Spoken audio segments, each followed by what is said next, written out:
Growing vegetables in small spaces is a great way to enjoy fresh produce at home while also saving money.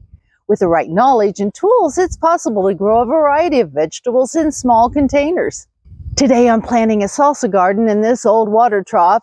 It has holes in the bottom that makes it inappropriate for its intended purpose, but that just provides drainage for its repurposed use. We filled this trough with compost made from 2-year-old horse manure. If you don't have horses to provide you with black gold, you can purchase compost or garden soil to fill your container. The first thing I will be planting is this tomato. It should grow well on the side of the bed.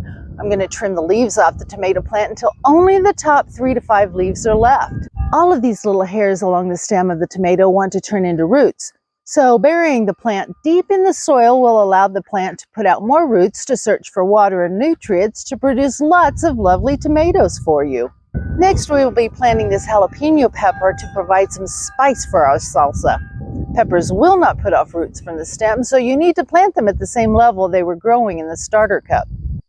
Next, I'm going to plant these onion sets. It's a bit late for onions if I want to get big onions, but not too late.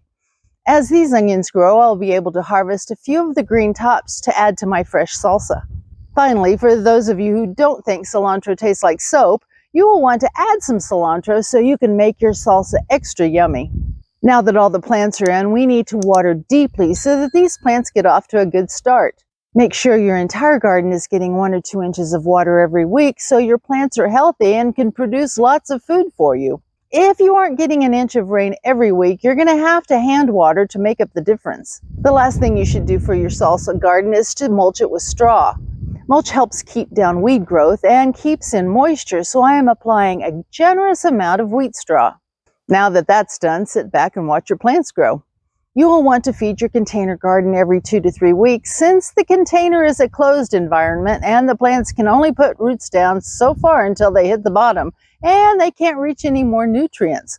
So routinely feeding your plants is especially important.